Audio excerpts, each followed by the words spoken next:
أحن إليك يا بلد المعالي، وما لي لا أحن وألف مالي. أحن إليك والأنفاس حرا، ونار الحب تطفأ بالوصال. وأسأل عنك زواري جميعا، وما يشفي الجواب عن السؤال. وفي عدن العزيزة كل شيء يعز علي من أهلي ومالي. ولو أني سكنت على الثريا لقلت إليك يا عدم مآلي. ولي في الأرض إخوان أعزا كرام في الجنوب وفي الشمال. ومنهم من يرى أني أبوه ويحسب نفسه أحد العيال. ويعطيني من الدنيا كثيرا كموج البحر يزخر باللآلي. جزى الله الجميع عظيم أجر، وكافأهم على طيب الفعال.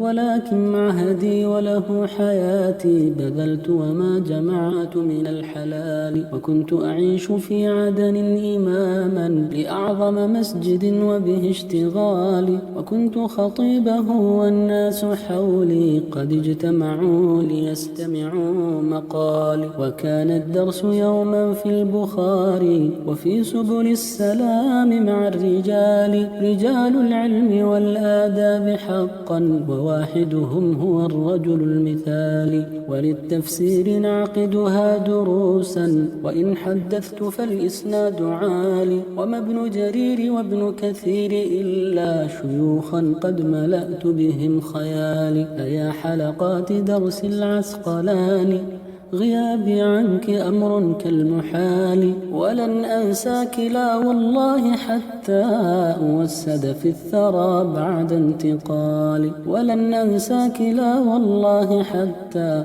أوسد في الثرى بعد انتقالي. وهل يا معهد الإسلام تبقى بأيدي العابثين بكل غالي. وفيك عصرت أفكاري ولما بنيتك بعد أعوام طوال.